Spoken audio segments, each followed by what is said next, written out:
মাগরিবের পরে ফরজ সুন্নত নফল শেষ, এরপরে 6 রাকাত আওয়াবিন নামাজ পড়বেন। কয় রাকাত? 6 রাকাত আওয়াবিন নামাজ। এটা আমাদের ওজিফা, এটা আমাদের ওজিফা। 6 রাকাত আওয়াবিন নামাজ ইনশাআল্লাহ পড়বেন। 2 রাকাত 2 রাকাত 2 রাকাত 6 রাকাত। প্রত্যেক 2 রাকাত পরে সালাম ফিরাইবেন।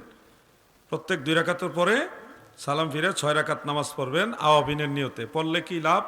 দয়াল নবী রাসূল আকরাম সাল্লাল্লাহু আলাইহি ওয়াসাল্লাম বলেছেন, বাইতুল মুকাদ্দাস মসজিদুল আকসার মধ্যে লাইলাতুল কদর পালন করলে যত নেকি, ওই সমান নেকি আল্লাহ আপনাকে দান করবে।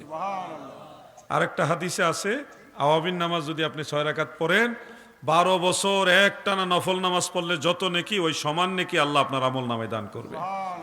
আরেকটা হাদিস আছে, আওয়াবিন নামাজ 6 রাকাত যদি পড়তে পারেন, দয়াল নবী রাসূল পাক সাল্লাল্লাহু আলাইহি ওয়াসাল্লাম বলেছেন, আপনার আমল নামায় যদি 50 বছর পাপ করার সম পরিমাণ গুনাহও থাকে, ওই সমস্ত গুনাহ আওয়াবিন নামাজ পড়লে আল্লাহ মাফ করে দিবে।